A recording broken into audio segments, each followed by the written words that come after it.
Muy buenas noches, queridos hermanos y amigos. Qué bueno ver a un grupo tan numeroso de personas aquí un miércoles en la noche para estudiar la palabra del Señor. Como se anunció, vamos a estudiar en nuestro tema de hoy algunos detalles sobre tal vez la profecía más difícil de la Sagrada Escritura, Daniel, el capítulo 11. Quiero decirles que una de las frustraciones que yo tengo es tratar de competir con la televisión. Saben que nos hemos vuelto muy superficiales en nuestra forma de pensar. En gran medida ya no podemos pensar lógicamente ni podemos en realidad concentrarnos sobre el estudio de la palabra de Dios, al menos que haya algo emocionante, algo espectacular. Lo que vamos a estudiar esta noche es complejo, pero creo que van a darse cuenta que es de grandísima importancia para estos últimos días. Así que vamos a tomar unos minutos para pensar y razonar de una forma calmada, serena. Procuremos concentrarnos sobre lo que vamos a estudiar. Sin embargo, antes de entrar a nuestro estudio, queremos pedir la compañía de Dios. Así que les invito a que junto conmigo inclinen sus rostros y vamos a orar. Padre Celestial, te damos gracias una vez más por el privilegio de encontrarnos en este lugar. Padre, necesitamos para comprender esta profecía sabiduría divina, pues la sabiduría humana no puede alcanzar a abarcar las grandes cosas de tu santa palabra. Así que pedimos que te manifiestes en este lugar por medio del ministerio de tu Espíritu Santo. Te damos gracias, Padre, por escuchar y responder nuestra oración, porque te lo pedimos en el nombre de Jesús. Amén. Al examinar los escritos del espíritu de profecía, es decir, los escritos de Ellen White, encontramos que ella solamente tiene 3 referencias al capítulo 11 de Daniel. Y ustedes se van a dar cuenta por qué estoy comenzando de esta forma mi presentación. Porque vamos a compaginar la escritura con estos comentarios del espíritu de profecía. Uno de esos comentarios que ella tiene sobre Daniel 11 es un comentario muy general. Un segundo comentario que ella tiene es un poquito más específico. Y el tercer comentario que ella tiene, y recuerden que ella escribió más de 100,000 páginas, y solamente hace 3 referencias primarias a Daniel capítulo 11. La tercera referencia es bien específica, y allí ella cita versículos del capítulo 11 de Daniel. En efecto, ella cita los versículos 30 hasta el versículo 36 del capítulo 11. Solo una vez en todos sus escritos ella cita algún versículo de Daniel 11. En una cita ella menciona o pone allí en esa cita los versículos 30 hasta el versículo 36. Vale decir que ella nunca menciona los versículos controversiales, que son los versículos 40 al 45. No solo ella no cita estos versículos, sino que no usa ni siquiera el lenguaje de estos versículos. Es decir, la terminología de estos versículos 40 al 45 del capítulo 11, ella no lo usa en ninguna parte de sus escritos. No solo no cita los versículos, sino que no usa la terminología ni el lenguaje. Y esto ha llevado a muchas personas a pensar que ella no tuvo nada que comentar sobre Daniel 11, 40 al 45. Yo quiero en esta noche disipar esa idea. Tuvo mucho que decir de Daniel 11. Aunque los versículos 40 al 45 nunca los cita, nunca usa la terminología del lenguaje, tiene mucho que decir en cuanto a estos versículos. Ahora, quisiera para comenzar leer estas 3 citas que encontramos en los escritos de esta comentarista bíblica. La primera cita se encuentra en Testimonios para los Ministros, un libro que ella escribió a los pastores, página 112. Y aquí, como menciono, es una referencia bien indirecta. Dice allí, la luz que Daniel recibió de Dios fue dada especialmente para estos postreros días. Las visiones que recibió en las riberas del Ulai, ese es Daniel 8, recibió Daniel 8 al lado del río Ulai, y el Hidekel, la visión de Daniel 11 la recibió al lado del Hidekel. Los grandes ríos de Sinar están ahora en el proceso de cumplirse. Y pronto todos los eventos predichos se habrán cumplido. Ahora fíjense que ni siquiera menciona Daniel 11. Sencillamente menciona que las visiones que recibió al lado del Ulai, que es Daniel 8, y la visión que recibió al lado del Hidekel, que es Daniel 11, están en el proceso de cumplirse. Y pronto todos los eventos que se mencionan allí se habrán terminado de cumplir. Ahora, la segunda cita es un poquito más específica. Se encuentra en un tomo que se llama Testimonios para la Iglesia, tomo 9, la página 14. Busqué esta cita en español y no la pude conseguir, así que la traduje. En el libro Testimonies for the Church, tomo 9, página 14, dice ella esto. El mundo está agitado con el espíritu de guerra.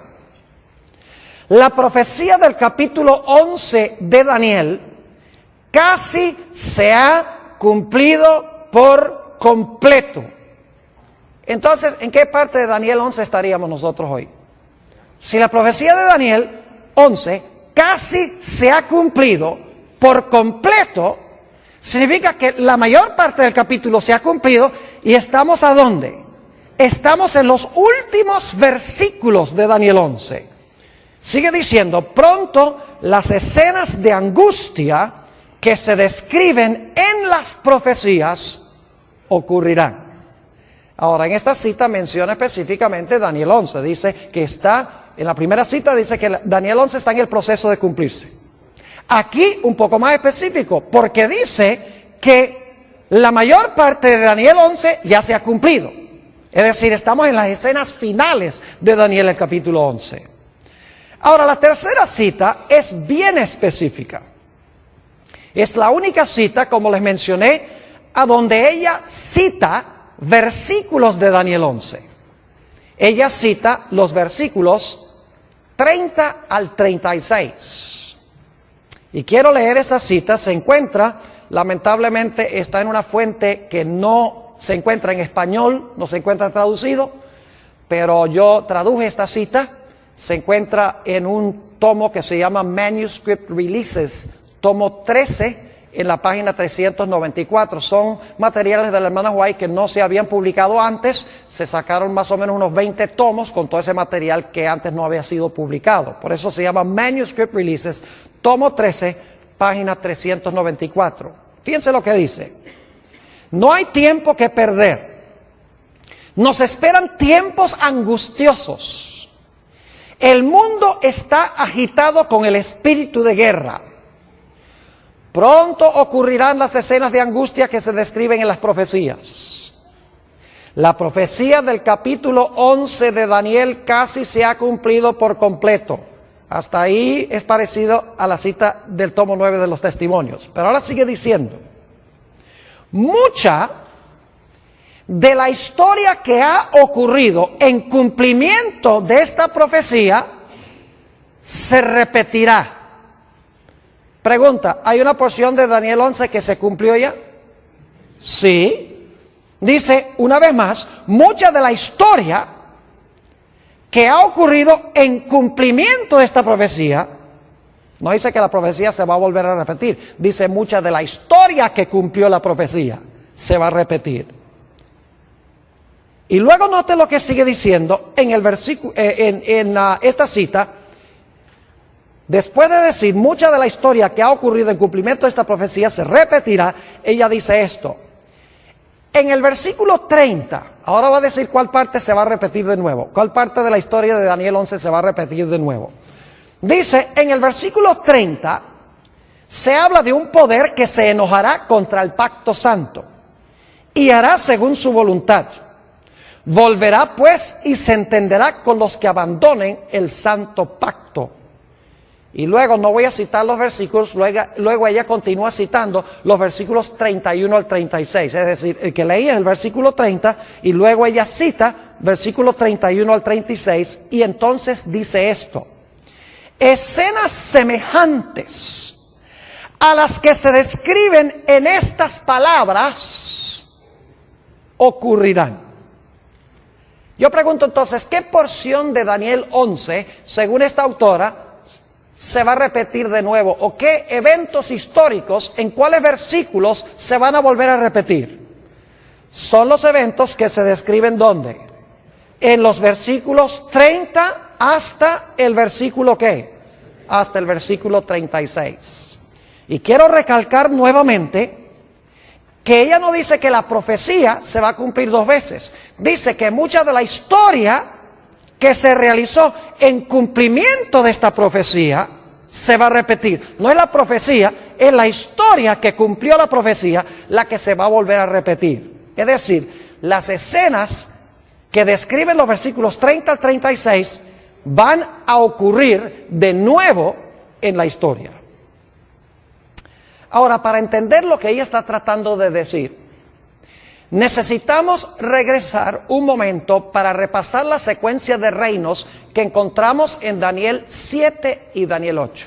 Y esto lo voy a hacer rápido, no voy a buscar los versículos, porque la mayoría de los que estamos aquí hemos estudiado estas profecías. En Daniel 7 tenemos un león. ¿Qué representa el león? Babilonia. Luego tenemos un oso. ¿Qué representa el oso?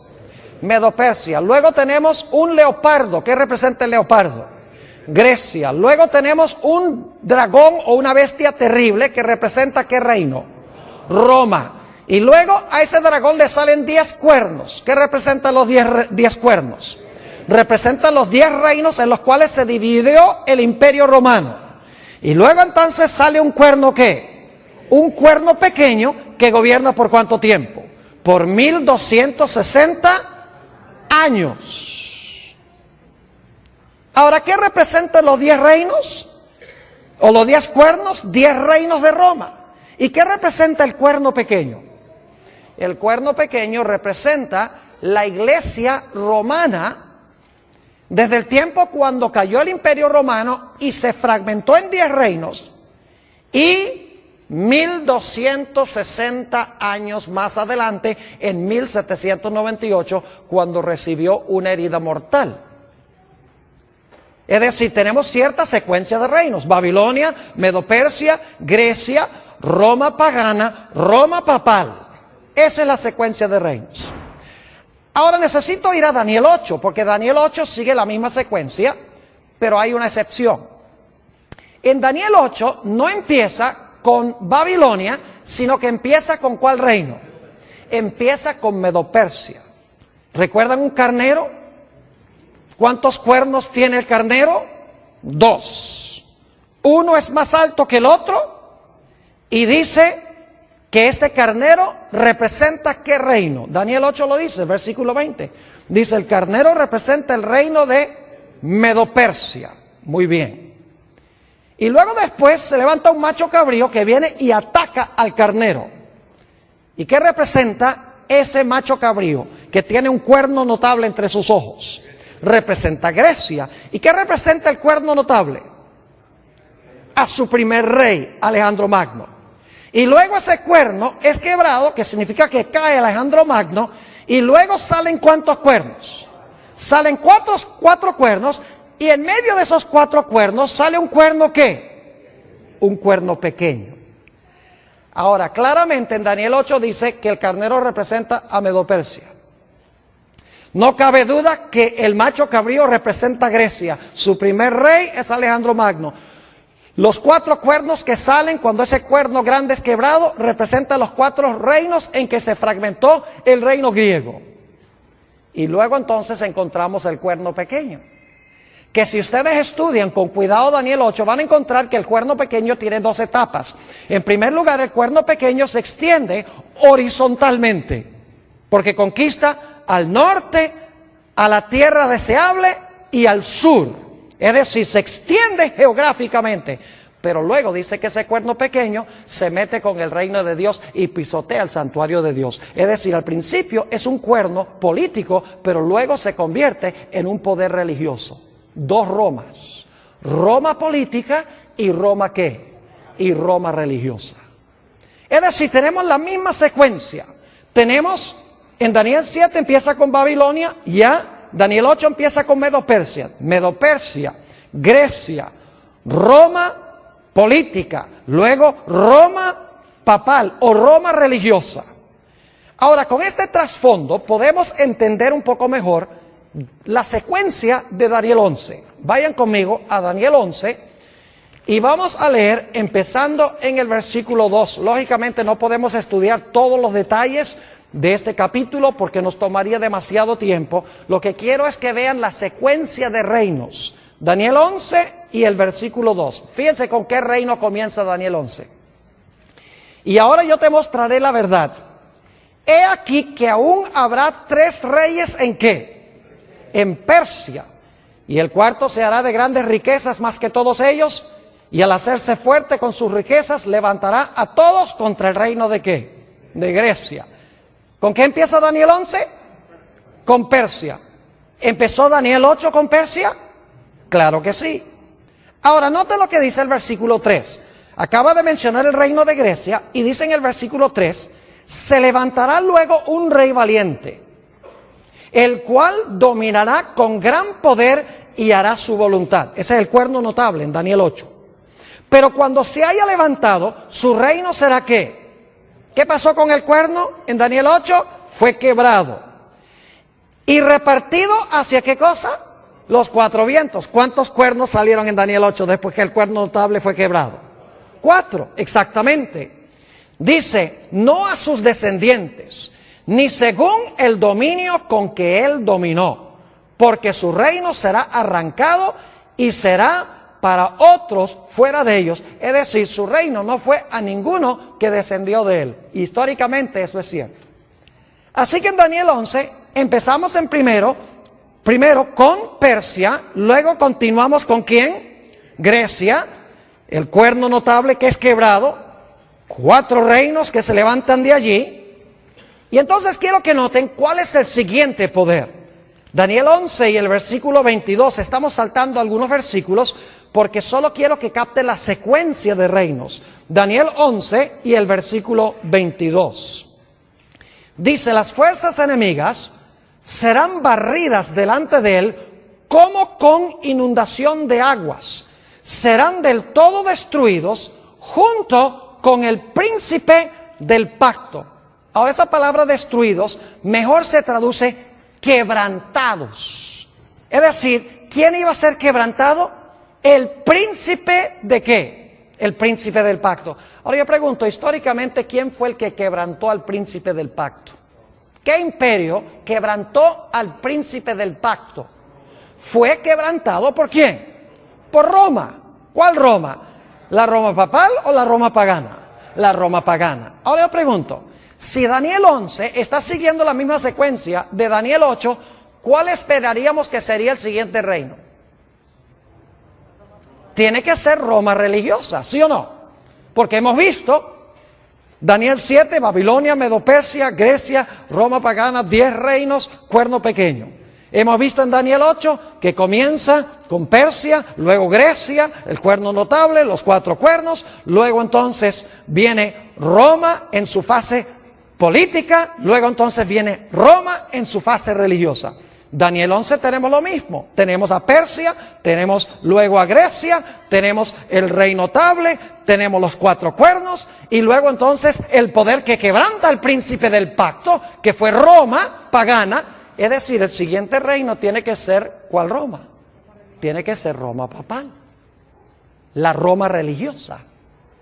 Ahora vamos a Daniel 11 y vamos a leer aquí algunos versículos para que ustedes vean qué poder se describe aquí. el capítulo 11 y el versículo 31. Y se levantarán de su parte tropas, es decir, de parte de este poder que representa a Roma papal, que profanarán el santuario y la fortaleza, quitarán el continuo y pondrán la abominación asoladora. Yo pregunto, ¿es eso lo que hizo el cuerno pequeño en Daniel 8? Pisoteó el santuario, quitó el continuo, puso la abominación asoladora. Léanlo en Daniel 8. Fue lo que el cuerno pequeño hizo en su fase religiosa. Es decir, esto es paralelo al periodo del cuerno pequeño en su fase religiosa. Versículo 32. Lástima, no tenemos tiempo de estudiar todo esto, porque cada detalle vale la pena estudiarlo. Dice, con lisonjas seducirá a los violadores del pacto, mas el pueblo que conoce a su Dios se esforzará y actuará. ¿Habrá un remanente fiel? Claro que sí. Versículo 33. Y los sabios del pueblo instruirán a muchos, y por algunos días caerán. ¿Quiénes van a caer? Los sabios del pueblo, ¿verdad? ¿Y cómo van a caer? Dice, a espada, a fuego, en cautividad y en despojo. 4 métodos en que iban a caer los fieles de Dios. Y saben que si ustedes miran la Edad Media, van a encontrar que estos 4 métodos eran los que eran usados por la iglesia, empleando al Estado para perseguir a los que no estaban de acuerdo con las enseñanzas de la iglesia nominal de aquella época. ¿Han oído de que los mártires eran puestos en una estaca y quemados en la hoguera? ¿Han oído de que eran encarcelados, iban en cautividad? Y los valdenses, por ejemplo, dice la historia que los despojaron de sus propiedades, les quitaron sus propiedades. Es exactamente lo que se describe aquí. Versículo 34. Y en su caída serán ayudados de pequeño socorro, y muchos se juntarán a ellos con lisonjas. También algunos de los sabios caerán para ser depurados y limpiados y emblanquecidos hasta el tiempo determinado, porque aún para esto hay plazo. Y ahora viene el versículo 36, que es vital. Habla del apogeo de este poder. Dice, el rey hará su voluntad y se ensoberbecerá y se engrandecerá sobre todo Dios, y contra el Dios de los dioses hablará maravillas y prosperará. Yo pregunto, ¿el cuerno pequeño habló grandes palabras contra Dios? ¿El cuerno pequeño persiguió a los santos de Dios? ¿Sí o no? ¿Y prosperó, según Daniel 7 y 8? Claro que sí, es el mismo poder aquí. Dice, hablará maravillas y prosperará hasta que sea consumada la ira, porque lo determinado se cumplirá. Del Dios de sus padres, es decir, los padres son los apóstoles, los fundadores de la iglesia. Del Dios de sus padres no hará caso, ni del amor de las mujeres, ni respetará a Dios alguno, porque sobre todo se engrandecerá. Es decir, se va a proclamar Dios en la tierra, este personaje. Versículo 38. Mas honrará en su lugar al Dios de las fortalezas, Dios que sus padres no conocieron, es decir, el Dios de la fuerza, el Dios del Estado, usando el poder civil. Lo honrará con oro y plata, con piedras preciosas y con cosas de gran precio. En la misma descripción del traje de la grande ramera de Apocalipsis, el capítulo 17. Versículo 39, con un Dios ajeno se hará de las fortalezas más inexpugnables, y colmará de honores a los que le reconozcan, y por precio repartirá la tierra. Todo este pasaje, los versículos 30 al 39, están describiendo el período del cuerno pequeño de Daniel 7 y el cuerno pequeño de Daniel 8 en su fase religiosa, el período de los 1260 años de supremacía de la iglesia romana. Ahora, ¿está clara la secuencia? ¿Entiende la secuencia? Persia, Grecia, Roma en su fase pagana, luego Roma en su fase ¿qué? En su fase papal. Pero yo pregunto, según las profecías, ¿cuántas etapas de dominio tiene el cuerno pequeño o la bestia, o en este caso el rey del norte? ¿Cuántas etapas de dominio tiene? A ver, díganme ustedes. Tiene dos. ¿Cuál es la primera? ¿Gobernó por cuánto tiempo? 1260 años. ¿Verdad que sí?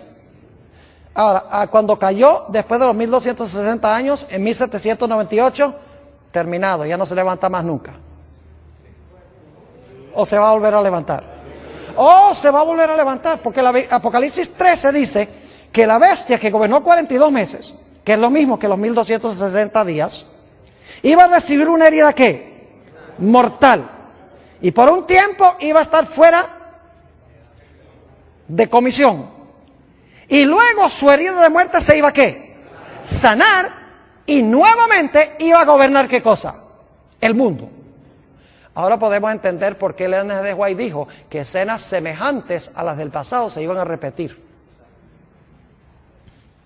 ¿Me están entendiendo lo que estoy diciendo? Porque el mismo poder que dominó en el pasado, que recibió una herida mortal, que ha estado herido a este sistema, porque no puede usar el poder civil como lo hacía en la Edad Media, ese poder se le va a sanar la herida y luego va a repetir lo que hacía ¿cuándo?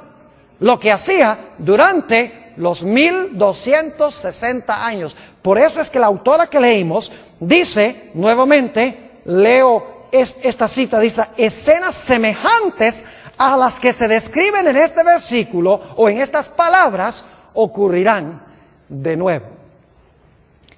Y luego entonces llegamos al versículo 40. Ahora yo quiero decirles cómo se relaciona el versículo 40 con los versículos 31 al 39. En el versículo 40 habla del rey del sur que se acornea contra el rey del norte. Es decir, el rey del sur ataca al rey del norte en el tiempo del fin. Pero luego dice que el rey del norte levanta contra el rey del sur, ¿qué cosa? Tempestad. Y se lanza contra él. Y si siguen leyendo hasta el versículo 45, se van a dar cuenta que el rey del norte, que dominó durante los 1260 años, versículo 31 al 39, y que recibió una herida mortal por parte del rey del sur en 1798, cuando el rey del sur se acorneó contra él, ese poder dice que va a conquistar al rey del sur y nuevamente va a llegar a tener un dominio mundial, un dominio global. Ahora, es interesante, como les mencioné, notar que Ellen G. White no cita ni un solo versículo de los versículos 40 al 45. O sea, cita hasta el versículo 36, nos ubica. Dice, este es el periodo cuando este poder ejerció su dominio. Pero en cuanto al tiempo cuando se le sana la herida, por lo menos no usa el lenguaje de Daniel 11 y empezando en el versículo 40. Y la gente dice, por lo tanto ella no tuvo nada que decir en cuanto a estos versículos. Ahora, yo quiero decirles que ella tuvo mucho que decir en cuanto a estos versículos. Y se lo voy a demostrar, pero la forma en que lo vamos a hacer es, en vez de estudiar desde el versículo 40 hasta el versículo 45, lo que vamos a hacer es empezar en Daniel 12 y el versículo 2 y trabajar hacia atrás. En vez de ir hacia adelante del 40 a Daniel 12.2, vamos a empezar en Daniel 12.2 y vamos a trabajar deductivamente, vamos a regresar hacia el versículo 40. ¿Entiende lo que vamos a hacer? Ahora, ustedes dicen, ¿por qué va a hacer esto, Pastor Bor? Le voy a explicar. Porque Ellen G. White, aunque no cita los versículos 40 al 45, varias veces cita Daniel 12 y el versículo 1. Es decir, ella varias veces menciona Daniel 12.1. Y ustedes dicen, ¿por qué es importante eso? Noten cómo comienza Daniel 12 y el versículo 1. Dice, en aquel tiempo se levantará Miguel. La pregunta es, ¿en cuál tiempo se levantará Miguel? ¿A dónde buscaríamos el tiempo que se menciona aquí en el versículo 1? En aquel tiempo se levantará Miguel. Eso nos manda a regresar ¿a dónde? Al capítulo 11. En aquel tiempo se levantará Miguel. Así que si podemos saber a dónde Elena G. de White cita, porque cita también Daniel 12:2, si podemos saber dónde ella cita Daniel 12:2 y Daniel 12:1, entonces lo que viene antes de la cita de Daniel 12:1 debe ser el comentario sobre los versículos 40 al 45. ¿Me están siguiendo o no me están siguiendo? Ahora vamos a mirarlo. Tengo en mi mano este librito que se llama El conflicto de los siglos. Está bien usado. Y a propósito traje un ejemplar bien feo para que lo pongan en cámara, porque así debe estar el conflicto de los siglos de ustedes. No debe estar en papel celofán. Debe estar bien usado. Ahora, lo que yo quiero compartir con ustedes es extraordinario, porque va a mostrarles que Elena G. de White tenía más que sabiduría humana. Es increíble cómo ella compagina perfectamente con la profecía de Daniel 11 sin usar el lenguaje. Yo creo que ella misma tal vez ni sabía lo que estaba haciendo. Ahora escuchen bien, les voy a dar las páginas. En la página 695, y no voy a leer todas las citas, pero en la página 695 del conflicto de los siglos, ella cita Daniel 12 y el versículo 2. Ahora, ¿qué es lo que dice Daniel 12 y el versículo 2? Dice: y muchos de los que duermen en el polvo de la tierra serán despertados, unos para vida eterna y otros para vergüenza y confusión perpetua. En la página 695 del conflicto de los siglos, ella cita ese versículo. Ahora queremos trabajar un poquito más hacia atrás. ¿Saben ustedes cómo se llama el capítulo a donde ella cita ese versículo de Daniel 12 y el versículo 2? El título de ese capítulo es La liberación del pueblo de Dios. ¿Por qué es importante? Dicen ustedes. Vamos a Daniel, el capítulo 12, y fíjense algo interesante. Dice: en aquel tiempo se levantará Miguel. Lo primero que quiero que noten: en aquel tiempo se levantará Miguel, el gran príncipe que está de parte de los hijos de tu pueblo. Se va a levantar Miguel, el que está a favor de su pueblo. Segundo, ¿y será tiempo de qué? De angustia, cual nunca fue desde que hubo gente hasta entonces. Número 2. Número 3, pero en aquel tiempo de angustia, tu pueblo será ¿qué? Libertado. Todos los que se hallaran escritos en el libro. Y luego número 4, dice: muchos de los que duermen en el polvo de la tierra serán despertados. 4 cosas. Se levanta Miguel, viene un tiempo de angustia, es libertado el pueblo de Dios, ¿y qué? Y viene la resurrección especial. Ahora estamos trabajando no hacia adelante, sino hacia atrás. Vimos en la 695 que cita Daniel 12:2. Ahora, el título de ese capítulo, que comienza en la página 693, es La liberación del pueblo de Dios. ¿Por qué es importante eso? Porque es la última frase del versículo 1 del capítulo 12. En aquel tiempo será ¿qué? En aquel tiempo será libertado tu pueblo, todos los que se hallaren escritos en el libro. ¿Ven lo que estamos haciendo? Daniel 12:2. Luego la última parte de Daniel 12:1 está en la página 693. El título: La liberación del pueblo de Dios. Ahora, ¿qué viene inmediatamente antes de la última parte del versículo 1 de Daniel 12? Dice: ¿habrá tiempo de qué? Tiempo de angustia. Y antes del tiempo de angustia, ¿qué dice? ¿Se levantará qué? Se levantará Miguel. Así que vamos a trabajar un poquito más hacia atrás del capítulo La liberación del pueblo de Dios. Si vamos al capítulo anterior, a la liberación del pueblo de Dios, a que no adivinan cómo se titula ese capítulo. ¿Y eso por qué? El tiempo de angustia. ¿Y saben con qué versículo comienza Elena G. de White el capítulo sobre el tiempo de angustia? Con Daniel 12 y el versículo 1. ¿Ven lo que estamos haciendo? ¿Sí entienden? Yo les dije que teníamos que pensar esta noche. Tenemos que usar lógica, tenemos que mirar la estructura. Página 695, Daniel 12:2. Página 693, el pueblo de Dios es libertado.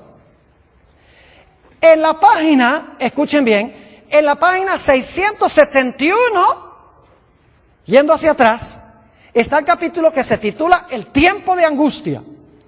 Y el capítulo comienza diciendo, en aquel tiempo se levantará Miguel, el gran príncipe que está por los hijos de tu pueblo, y será tiempo de angustia cual no hubo desde que existió nación. ¿Qué está pasando con Elena G. de White? ¿Tiene algo que decir sobre Daniel 12.2? ¿Oh sí? ¿Tiene algo que decir sobre Daniel 12.1? Lógico que sí. Ahora yo les pregunto, ¿a dónde esperarían ustedes conseguir los comentarios de Elena G. de White sobre Daniel 11 y el versículo 40 al 45? A ver, díganme ustedes, ¿a dónde esperarían encontrar los comentarios de ella sobre los capítulos anteriores o los versículos anteriores? ¿Tiene que ser antes de qué página? Tiene que ser antes de la página ¿qué? 671. ¿Sí están viendo lo que estamos haciendo o no? Como ella no tiene nada, no usa el lenguaje, ni cita los versículos 40 al 45, entonces nosotros tenemos que empezar con el versículo que sí cita. 12.2. Y luego la última parte del 12.1. Y luego la primera parte del 12.1. 6.95, 6.93, 6.71. Y esperaríamos que los comentarios de ella sobre el capítulo 11 estén en los capítulos anteriores al capítulo sobre el tiempo de angustia. Ahora quiero que vayamos a Daniel 11, no vamos a estudiar todo yendo hacia atrás, porque yo les digo que si hiciéramos esto, terminaríamos en el conflicto de los siglos, en el capítulo que se titula La Biblia y la Revolución Francesa. Pero claro, no podemos estudiar todos esos capítulos, nada más quiero lanzarles la idea de cómo estudiar esta profecía. Ahora, noten lo que dice Daniel 11 y el versículo 44. Cuando el rey del norte está en su apogeo, cuando se le ha sanado la herida a la iglesia romana y está dominando el mundo, según la Biblia, dice que algo va a pasar. Versículo 44. Pero noticias del oriente y del norte lo atemorizarán. Otras versiones dicen que nuevas del oriente y del norte lo espantarán. ¿Y qué va a ser como resultado de esas nuevas que vienen del norte y del oriente? Dice, ¿y qué? Y saldrá con gran ira para destruir y matar ¿a qué? A muchos. ¿Captan lo que dice el versículo? Hay ciertas noticias que vienen del norte y del oriente que espantan al rey del norte, y la reacción de él es salir ¿a qué? Salir a matar y destruir. ¿A quiénes? ¿A todo el mundo? En Daniel es el pueblo de Dios. A usted dice, ¿qué es eso de nuevas del oriente y del norte? Bueno, vamos a Apocalipsis el capítulo 7 y fíjense algo muy interesante. Fíjense lo que viene del oriente según el libro de Apocalipsis. Apocalipsis el capítulo 7 y el versículo 2. Vi también otro ángel que subía de donde sale el sol. ¿Qué punto del compás es ese? Del oriente, muy bien. Y tenía ¿qué cosa? El sello del Dios vivo. Y clamó a gran voz a los 4 ángeles a quienes se les había dado poder de hacer daño a la tierra y al mar, diciendo, no hagáis daño a la tierra ni al mar ni a los árboles hasta que hayamos sellado en sus frentes a los siervos de nuestro Dios. ¿Qué es lo que viene del oriente aquí? El ángel que trae ¿qué? El sello de Dios. Es decir, es el mensaje del sellamiento. ¿Y qué es el sello de Dios? El sello de Dios, no lo hemos estudiado esta semana, pero el sello de Dios es el sábado. El sello en la ley de Dios es el santo sábado. Ahí se encuentra el nombre de Dios, su territorio y el oficio. El único mandamiento que tiene las características de un sello. Es decir, este mensaje que viene del oriente es el mensaje del ¿qué? Del sellamiento. Bueno, ¿y las noticias que vienen del norte qué?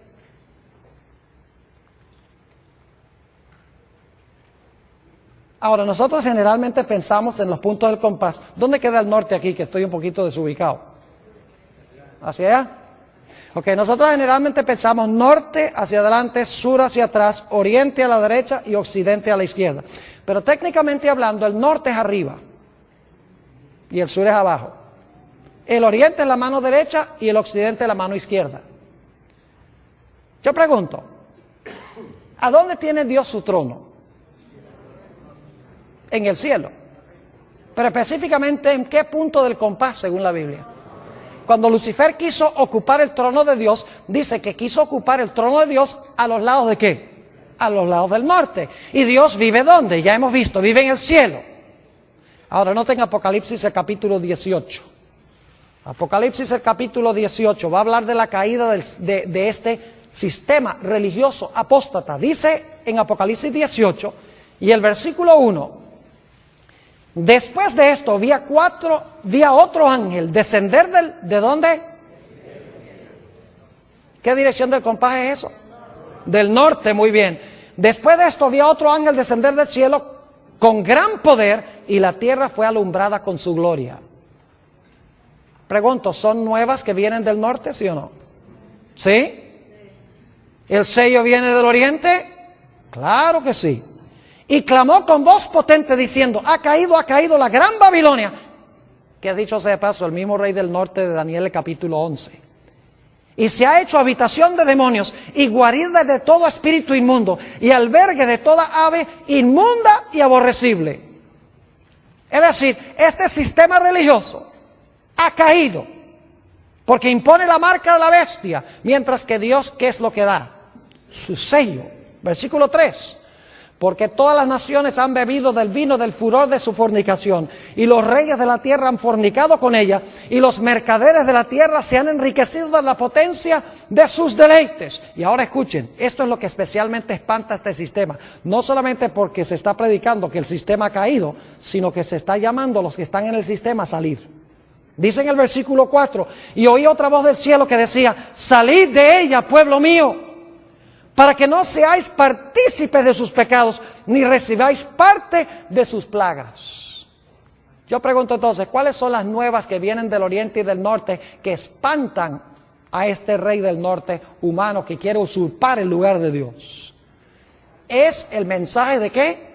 Del sellamiento, y el mensaje de que Babilonia ha caído, y la invitación de que los fieles de Dios salgan de ese sistema apóstata. Ahora, volviendo otra vez al espíritu de profecía, a que no adivinan cómo se llama el capítulo antes del capítulo que dice tiempo de angustia.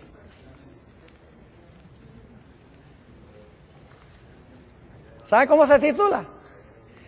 El mensaje final de Dios. ¿Y saben con qué pasaje comienza Elena G. de White ese capítulo? En la página 661. Después de esto vi a otro ángel descender del cielo con gran poder, y la tierra fue alumbrada con su gloria. Cita Apocalipsis 18 y el versículo 1 al 4. ¿Y saben qué más dice en ese capítulo?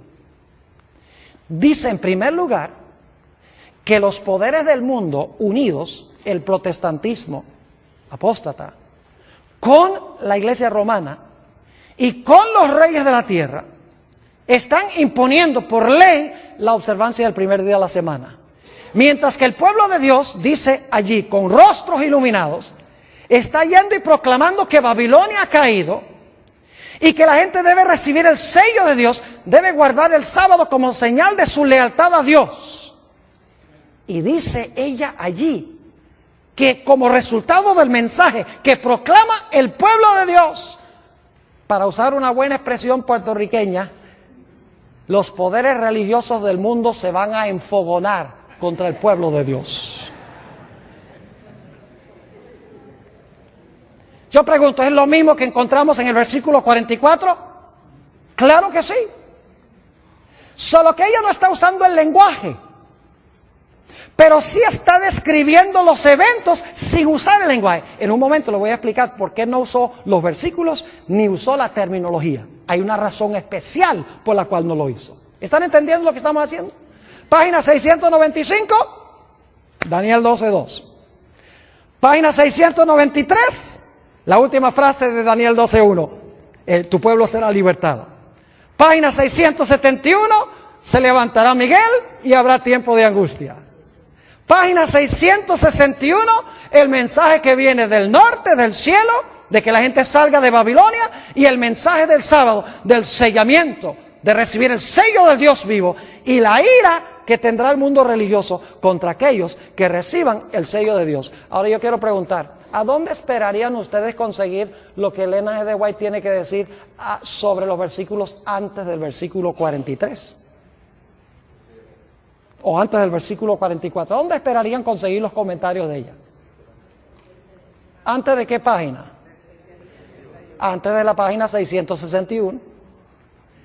Y si tuviese tiempo, que no lo tengo, iríamos hacia atrás en el conflicto de los siglos y veríamos que Elena G. de White, en su orden cronológico exacto, describe los eventos que se encuentran en los versículos 40, 41, 42 y 43. La única razón por la cual nosotros nos hemos movido de adelante hacia atrás es porque no podemos empezar en el versículo 40 porque Elena G. de White no tiene referencia a ese versículo. Ni el 41, ni el 42, ni el 43, ni el 44, ni el 45. Pero sí tiene Daniel 12.1. Entonces uno, si cita Daniel 12.1 y dice, en aquel tiempo se levantará Miguel. Entonces, aquel tiempo son los versículos anteriores y trabajamos hacia atrás. Y descubrimos que ella está siguiendo el mismo orden que encontramos en Daniel capítulo 11 sin emplear la terminología. Así que si ustedes quieren saber lo que significa la profecía de Daniel 11, lo único que tienen que hacer es empezar leyendo el conflicto de los siglos en el capítulo que se titula La Biblia y la Revolución Francesa, que es cuando el rey del sur, Francia, el ateísmo, se levantó contra Roma papal, llevó cautivo al papa y le quitó su poder civil, del cual no se ha recuperado todavía. Y luego siguen leyendo los capítulos y van a encontrar cómo ella describe que poco a poco este poder va a recuperar otra vez su trono. Y se va a unir con los protestantes, que es la tierra gloriosa que se menciona en Daniel 11, 42 y 43. Ojalá tuviera tiempo de hablar de la tierra gloriosa, que representa el protestantismo, especialmente como se encuentra en los Estados Unidos. Y dice que se van a unir con los poderes civiles del mundo, como pasó durante la Edad Media. Y su herida mortal se va a sanar y nuevamente va a recuperar el poderío en el trono del mundo. Yo pregunto, ¿cuadra eso con el panorama que presentan las profecías? Recibió una herida mortal en el tiempo del fin. Por un tiempo estuvo inactiva, pero luego su herida de muerte, que fue ¿qué? Sanada. Y se maravilló los Estados Unidos en pos de la bestia. No, Estados Unidos también, pero en realidad se maravilló toda la tierra en pos de la bestia. Ahora alguno dirá, pero Pastor Bor, ¿por qué es que Elena G. de White, si tiene esta interpretación, por qué razón es que ella nunca cita los versículos? ¿Por qué ni siquiera usa la terminología? Es que ni las palabras las usa. ¿Por qué es que ella describe los eventos sin usar las palabras simbólicas? Le voy a explicar. Porque en nuestra iglesia, alrededor del tiempo de los 1870, el editor de la revista adventista del Review and Herald era Uriah Smith. Y Uriah Smith, en esa década de los 70, cambió la interpretación de la iglesia adventista del Rey del Norte. Empezó a enseñar de que el Rey del Norte no era Roma religiosa, sino que era Turquía, que no cuadra con Daniel 11. Y el esposo de Elena G. de White, Jaime White, él decía, no es Turquía, es Roma religiosa, siguiendo la secuencia de los reinos en todos los capítulos. Queda claro de que el rey del norte es el mismo cuerno pequeño, es Roma papal. Y Jaime White y Uriah Smith se pusieron a pelear y estaban dividiendo la iglesia. Ahora, la hermana White sabía que esa profecía no era verdad presente para esa época, porque estaba lejos de los eventos que estamos viendo cumplirse en el mundo hoy. Esta profecía sí es verdad presente para ahora, pero en esa época no. En esa época, hace 120 años, hace 130 años, en realidad no era vital definir en ese momento quién era el rey del norte y dividir a la iglesia. Así que Elena G. de White dijo, voy a ser sabia. En vez de tomar la parte de mi esposo y que todo el mundo diga, claro, es el esposo. Porque ella sabía que el esposo tenía razón. Y ella dice, lo que voy a hacer es describir lo que dicen esos versículos sin usar la terminología. Y algún día alguien inteligente va a descubrir lo que hice.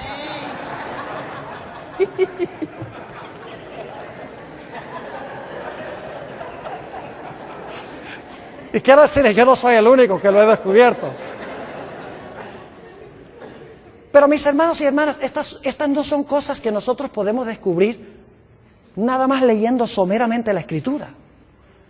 Por eso les digo, la televisión ha arruinado en gran medida nuestra capacidad de pensar, nuestra capacidad de razonar, de pensar estructuralmente. Ya no lo hacemos, porque todo lo queremos digerido. Queremos ahí sentarnos a ver la telenovela, todo está ahí superficial.